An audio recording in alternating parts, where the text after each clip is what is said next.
You're listening to Civic Media. You can tune into any of our live shows on any radio station across the state with the Civic Media app. Find us in your phone's app store and listen anytime, anywhere.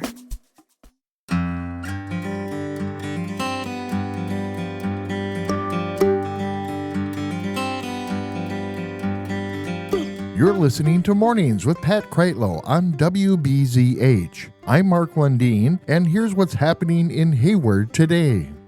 Lots of Veteran Day recognition events starting off at 9 o'clock this morning at the Hayward Intermediate School. Join the Color Guard, the country's veterans here from the American Legion. They will be there at 9 o'clock. Again, today at the Hayward Intermediate School. Check that out. Marketplace Foods is offering a free chicken dinner for all active duty National Guard, reserves, former military and retired military members, and a guest. They can get a meal at half price. But for the veterans, it is a free chicken dinner with a couple of sides, a dinner roll, and a beverage, offered all day long from 11 until 11 a.m. till 7 p.m. at Marketplace Foods. You go check that out. And then the 49th annual Lakota Veterans Powwow gets started at 11 o'clock with the doors opening then. Grand entries at 1 o'clock.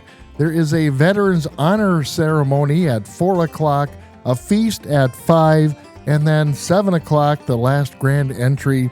That'll go into the evening. Again, the LCO Lakota Veterans Powwow, this will be at the high school, LCO High School. Starting at 1 o'clock and 7 are the grand entries, and a special honoring for veterans at 4 o'clock with a feast following that. The Northwoods Community Food Shelf will be opening up at 10 o'clock at Spider Lake Church Youth Center. This is located at 11255 Highway 77 here in Hayward, just north of the Hayward Hospital on the left-hand side. Again, the Northwoods Community Food Shelf starting at 10 until 3, opening up at the Spider Lake Youth Center campus. The Drummond Area School District will be providing an early childhood developmental screening event on Wednesday the 12th, starting at 2 until 7. Families living in the Drummond District are invited to attend. The screening gathers information about your child's development in areas of communication, motor skills, cognitive, and personal social growth through parent reports and observation. If a possible developmental delay is identified, a referral for further evaluation will be made. To schedule an appointment or arrange a different screening time, contact Jillian, the early childhood special education teacher. Her number is 715-739-0112. Again, 715-739-0112. Again, this is for the early childhood developmental screening event being held at the Drummond Area School District at the Early Childhood Developmental Screening. This is for ages 36 months to 45 months. Again, Wednesday the 12th from 2 until 7. Power Pump is available starting at 4 o'clock at the Hayward Community Center, located at 13660 County Highway M in Cable. This is a dumbbell-related class, and it's designed for all fitness levels. Targets all major muscle groups by using exercises such as squats, presses, lifts, and curls. Emphasized low weight loads and high repetitions. Again, Power Pump from 4 until 5 on Wednesday the 12th at the Cable Community Center. The Wednesday night supper will be hosted by the First Lutheran Church, located at 10680 Main Street here in Hayward, from 5 until 6. Drive up to the front door. Somebody will greet you and give you the number of meals that you are needed. This is based on a free will offering. For more information, call 715-634-2141. That's 715-634-2141. This is for the Wednesday night supper offered by the First Lutheran Church in Hayward from 5 until 6. On Thursday the 13th, engage knitting at the library. This is a fun group to meet with, whether you're a beginner or experienced knitter. Or maybe you prefer a different kind of craft, but you'd like the camaraderie. Join them from 10 until noon at the Sherman and Ruth Weiss Community Library, located at 10788 Highway 2777 here in Hayward. Engage Knitting Group at the library on Thursday the 13th at 10 o'clock. The Thursday Book Club will be meeting at 2 o'clock at Redberry Books in Cable. They are located at 43455 Kavanaugh Road in Cable. Redberry Books has several groups that meet on a regular basis discussing great books. All groups are welcome to join as new members. Book Club members receive 15% off their purchase of the Book Club book. They have several different groups and books that are being read at the different groups, so check it out. Thursday Book Club starting at 2 o'clock, Redberry Books in Cable. The LCO Constitutional Reform Group is meeting on Thursday at 5 o'clock at Kinnaman Museum. This is a group of the LCO community proposing a 3-branch governing system. They will be meeting Thursday, November 13th, 5 o'clock at the Kinnaman Museum. This is an event for LCO tribal members only. Again, the LCO Constitution Reform Group meeting this Thursday, 5 until 7. A writers group will be meeting at the Hayward Community Library. Whether you're a published writer, strive to be, or simply love to write, our writers group is for young people and adults who are seeking new membership. Writers of all backgrounds and levels are welcome to join. 6 o'clock, a writers group will be meeting at the Sherman and Ruth Weiss Community Library. Again, this Thursday at 6.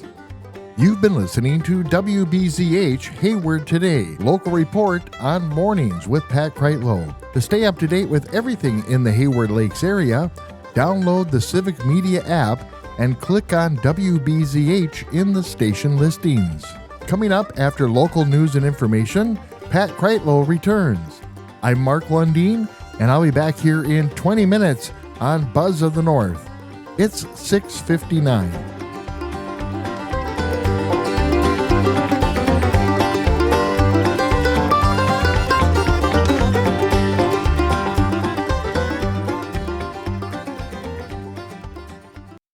You're listening to Civic Media. Stay up to date on the latest news and information for your local community and Wisconsin by signing up for our free email newsletter. Visit civicmedia.us/email to get started.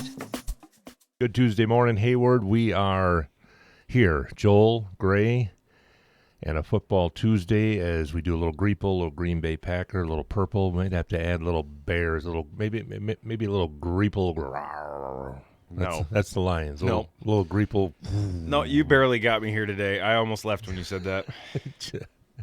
Not a good night last night for Packer fans. No, I guess here's my take on it. I listened to the game. I didn't watch it. I'm watching the replay on the NFL Network here this morning. But number one is the Eagles are the real deal. I mean, it's not like this happened against a bad team. They're the real deal. They might have solidified themselves as the best team in the NFC last night. I think that's a pretty good argument. So that's number one. This wasn't a bad team that your offense was absolutely just not good against. I guess that's take number one, I guess, on a positive side, right? I guess, yeah. I mean, like, there was a lot of good. You know, at halftime, a scoreless first half, that's a lot better than what I was worried about. I thought a tone would be set by then. We'd have given them momentum that we couldn't reclaim. A very rare thing, by the way, scoreless half. It doesn't happen very often at all. First time in the last 3 seasons or so, something like that, or the last 2 seasons. But it was, the defense proved that they can hang with anybody. You know, if you can, I was super, super happy with the defense for much of last night, aside from a couple key penalties, like Evan Williams' penalty was pretty rough. But I'm beginning to worry now about the offense. The offense has shown a couple times that if the defense can get the job done, the offense might get the job done, and that's not good enough. One of the things is LaFleur's tendencies, I think, and the general attitude around the serious moments on offense. Like there was one point when the Packers were driving back. It was a third down scenario. They had 2 timeouts left. They're driving down trying to keep in the game.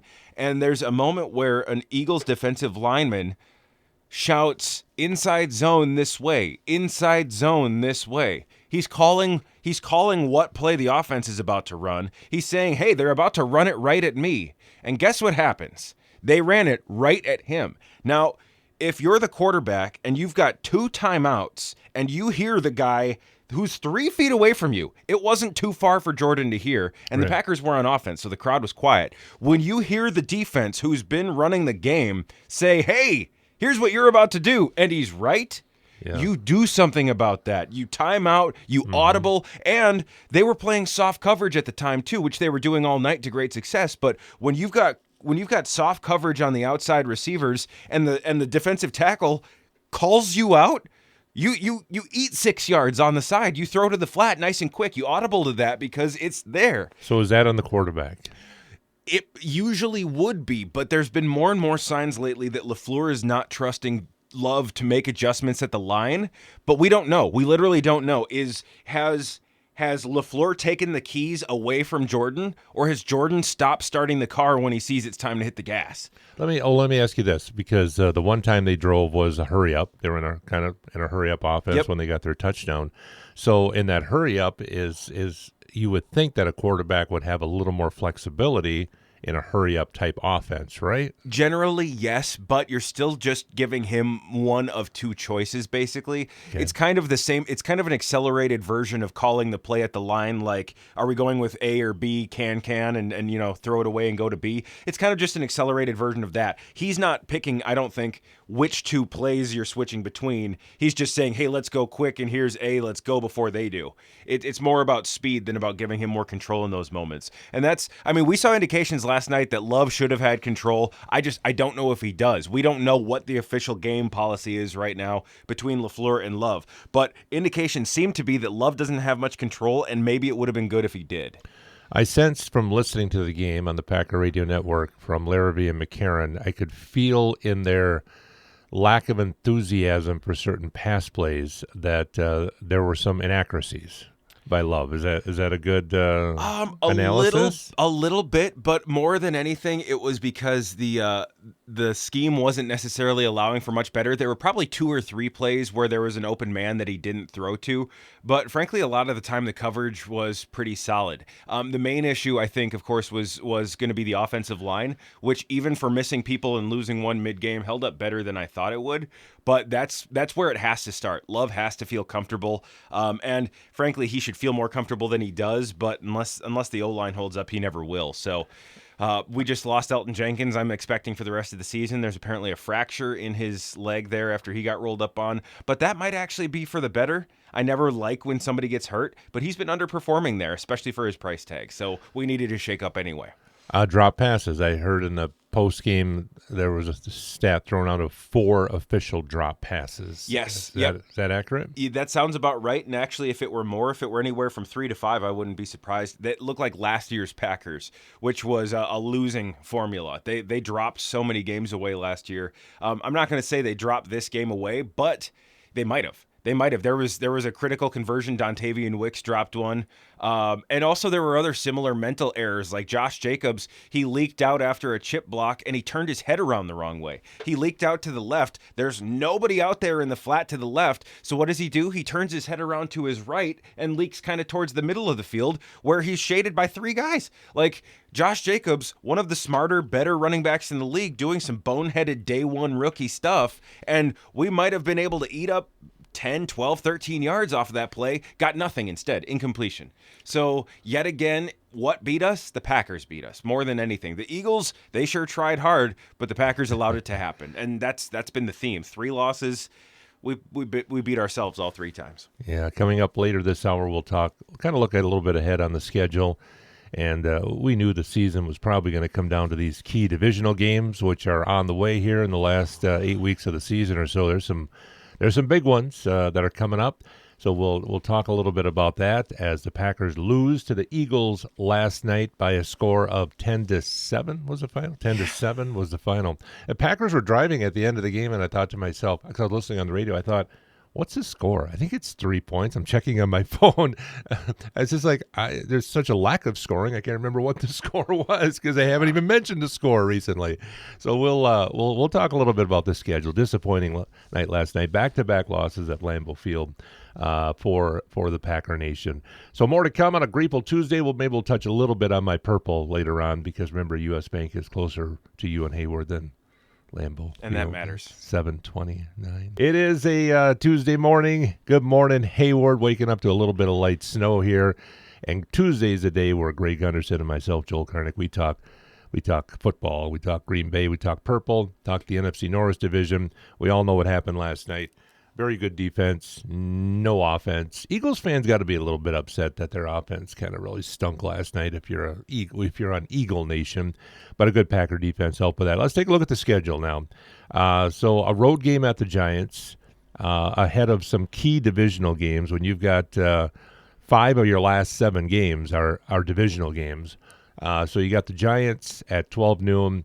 Going into those divisional games, Gray, I think it's very easy to say this is one you got to go to New York. They just fired their coach. You got to win this one. Yeah, this has to be the I think of pole vaulting. This is the tallest task we've got is this back half of the season. Minnesota, Detroit, Chicago, Denver, Chicago, Baltimore, Minnesota.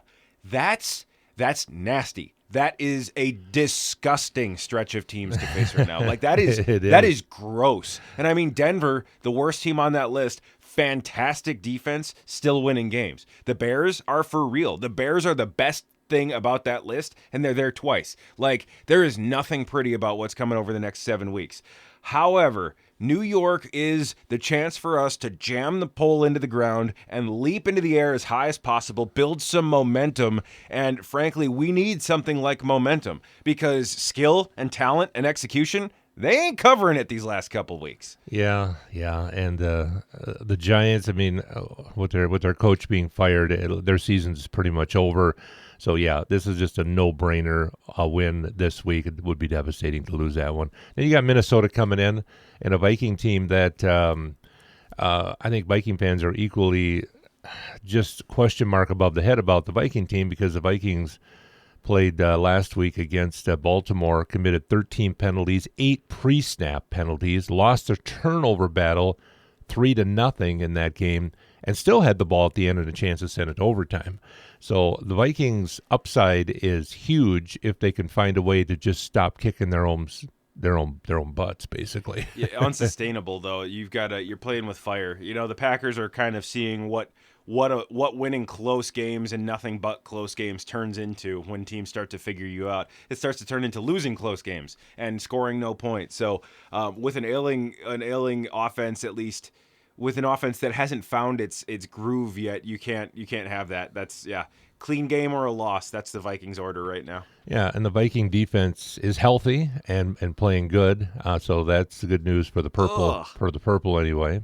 That's almost as bad. I'm looking at the Bears stretch. That's almost as bad as the Packers. Minnesota, Pittsburgh's in rough shape right now, but that's still Aaron Rodgers and Mike Tomlin. Then Philly. Us, if we're in good mood, then the Bears are in trouble. But the Browns have a real defense, unless you're the Jets. And then Green Bay, San Francisco, Detroit. Yeah, it's a rough month to be NFC North right now. Yeah, so that's the Bears schedule. Bears equally as rough as the Packers for the schedule the rest of the way. Let's take a peek at the Vikings schedule. The Vikings will host Chicago on Sunday, and the Vikings might be a point favorite in that, maybe. Man, I don't know. And then Green Bay at Seattle against Sam Darnold, and maybe one of the best teams in football right now, and their offense is pretty good. You got Washington coming in. The Vikings do. That's a winnable game at Dallas. Dallas might be out of the playoffs by then. At the New York Giants, host Detroit, host Green Bay. So of the three, we'll look at Detroit. So of the three, Packers And Vikings and Bears, the Vikings definitely have the easier of the schedule. Not saying they're going to win them, but definitely easier. So far, though, this one, again, like you said, Dallas could be kind of out of it. They may be playing spoiler by then. And Washington isn't a real team this season with their injuries and with their issues stacking up. And that's what happens when you have the oldest team in the league by a year. But yeah, Detroit, how are they looking? This is going to be an absolute knife fight here in this division to finish the season. Let's take a look at the Detroit Motor City Kitties and how rough their schedule is the rest of the season, as they're now leading the division. They got the Jets, or they got the Eagles. The Eagle. They're at Philadelphia this week, as my computer jumps around here. Host the Giants, host Green Bay, host Dallas. At the Chargers, I believe that is, and then Pittsburgh at home, at Minnesota, at Chicago, or at the Rams. So I think this is schedule strength wise, as far as toughest schedule. I'm going to go Packers, Bears about equal. I'm going to go Lions, Vikings as far as tough schedule. Yeah, the rest of the way. And the Lions really aren't far back behind those first two. Boy, you know who I really feel bad for right now is the Giants. The Giants are basically just going to sit there and they're going to go and get wrecked, and then they're going to stay home and get wrecked. It's just, hopefully that keeps happening. But you got to watch out for those divisional games, though, just like we saw with the Dolphins and the Bills. Like, you got to, those ones that should never happen on paper, they happen all the time. So if you're feeling confident for no reason, well, yikes. I mean, as bad as you feel about the loss for the Packers last night, the Lions got to go to Philadelphia now on Sunday. So you figure after this, if it go, I mean, it would be a big upset, I think, obviously for the Packers to lose. For the Lions to win at Philly would be an upset, but Philly definitely would be favored. So let's say it goes to form. Now you've got the Lions slipping back to 6-4, and the Packers upping their record to 6-3-1. You're back in first place, or close to it anyway. The wild card becomes undeniable. Hey, this is a fantastic set of reasons why expectations are silly. I like the tie. I like the Packer tie because it eliminates some stuff. The Packers will not tie for the division if nobody else gets a tie. It will be either half game ahead or a half game behind. So for the Packers, it's cut and dry. It's not like, well, let's see if that team wins that conference game to put their record. That doesn't matter. Well, you see, though, there is, Joel, at the end of the season, a couple of divisional games for everybody. The last 2 weeks, I think, for the NFC North are pure divisional for everybody. I think that's true for most of the teams across the league, which means, depending on how our NFC North rivals and opponents, including yourself, finish the season, you guys could tie one of those last games into a true tie. We could all finish up 10-6-1. Packers at Vikings, Christmas Day, 3:30 on Netflix. Get your subscription now. 3-way tie coming. Hope you have a good Tuesday, Gray. It would make sense. You too, Joel. All right.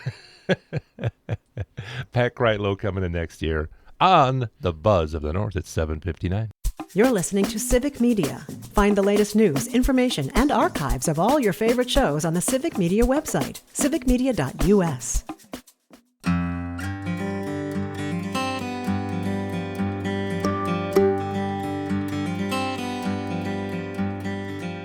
You're listening to Mornings with Pat Kreitlow on WBZH.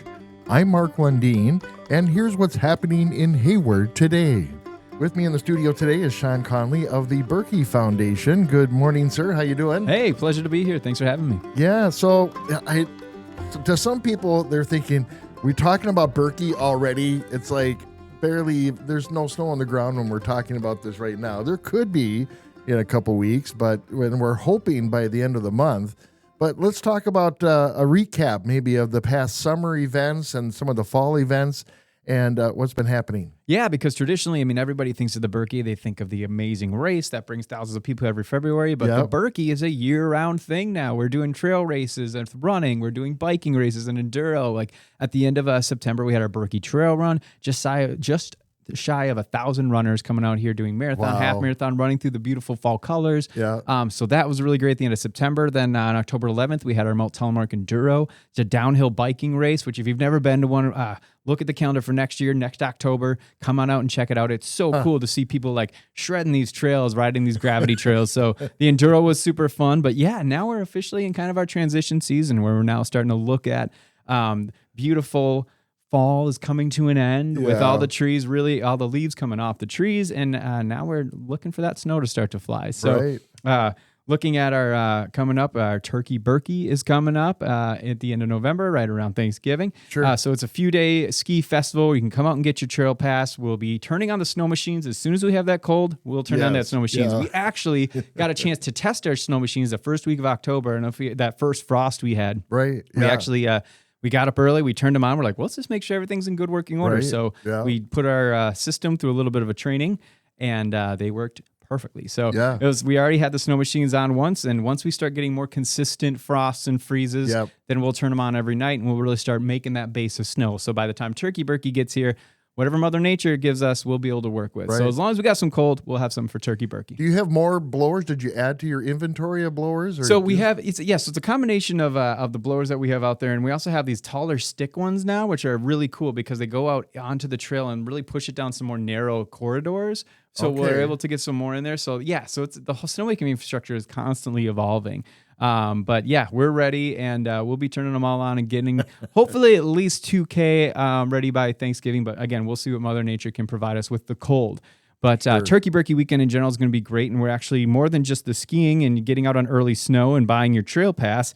It's also a great weekend for you're going to have a presentation and a book signing with Jerry Pauling. Yep. Okay. He's the author of American Birkebeiner, the nation's greatest ski marathon.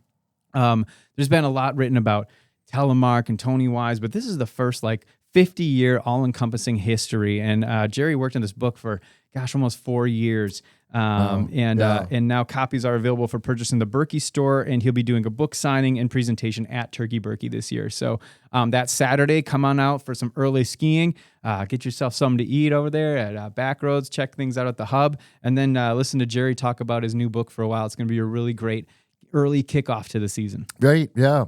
Anything happening to the trail system? Any improvements to the buildings? Any additional buildings that you've been doing? Yeah. Well, if you haven't been out to Mount Telemark Village lately, highly suggest getting out there. Even while there's still a few leaves on the tree, I suggest getting out there if you can. But what they do have is a brand new bridge. So when you go into that and you head towards the hub building, you're going to go under a bridge that you're like, I do not remember this being here last year, or even 3 months ago it wasn't there. But it's done now. It's a beautiful bridge, and what it's made for is for bikers, walkers. You don't have to cross a road anymore. You get to ski or roller ski or hike or bike over this bridge that goes over the parking lot area, the entrance to the parking lot, I should say. So you can check that out. It's a really great facility there. And then we actually just poured some concrete recently, and we're hoping it'll be done by spring for some new bathrooms up by Dirksen Great Hall. So Dirksen Great Hall, where all of our events take place, where the Birkey Start is, there's everyone may remember, there aren't exactly bathrooms there. Lots of porta potties. Lots of porta potties. But with this new bathroom infrastructure, we're actually now going to be able to not have as many porta potties and actually concrete nice spaces for our for using the commode. So it's going to be a nice spot for that. So it sounds like maybe not as glamorous, but when it's an event weekend, it's important to have some bathrooms. When you have a few thousand people visiting, yes, everybody has to do something at some point. So, and then you'll also see if you start skiing the Birkey Trail and you kind of head at the start line and start heading towards Cable, within a few hundred yards, you're going to run into our brand new biathlon range, biathlon venue, and it's not completed yet. It won't be completed till the spring. They're going to pour some concrete, but you'll see a big, they've leveled all the ground, and they pretty much have everything set now for it to kind of settle over the winter, let the ground settle a little bit. But that's all cut out, and you're going to be like, wow, this is a big swath of space. It's kind of over by the range that's right over there in Cable 2, kind of off of McNaught Road. So it's a beautiful space, a beautiful venue. We're really excited for next winter to be able to host some biathlon events there too. So lots of great infrastructure at Mount Telemark Village, always improving and always something new to come check out. Right. Do you still have a need for volunteers at the Birkey? I'm so glad you asked, Mark. Yes, we do. So Birkey.com/volunteer, or if you just go to Birkey.com, again, that's BIRKIE.com. Yeah. You'll see a link right on the homepage for volunteers. Always in need of volunteers. We need a small army of volunteers for Birkey Week to pull this thing off. And that's what's so great about the community is it brings everyone together. And we host the world here. And it's all thanks to the help of you and our volunteers. So thanks to the whole community for being so welcoming. It's been great. Yeah. Well, thank you, Sean, for coming in. We'll probably talk to you again come December and talk about what was December's event coming up. Oh, we have Get You Gammy Games. That's coming up. Yeah. Yeah, it's a youth ski competition, December 20th and 21st. And that's going to be a really great weekend as well. So we're looking forward to a great season. Hopefully next time we're talking, we'll be a few feet of snow on the ground. I don't know about a few feet, but yes, I'm sure. Here's hoping. Yes. Sean, thanks for coming in. Yeah, thanks, Mark. For more information on the Turkey Birkey, you can go to Birkey.com. And right there on the front of their page on the left-hand side, you'll see a countdown for Turkey Birkey. You've been listening to WBZH Hayward Today, local report on mornings with Pat Kreitlow. To stay up to date with everything going on in the Hayward Lakes area, download the Civic Media app and click on WBZH in the radio station listings. Coming up after local news and information, Pat Kreitlow returns. I'm Mark Lundeen, and I'll be back with more Hayward area information tomorrow morning. It's 8:29.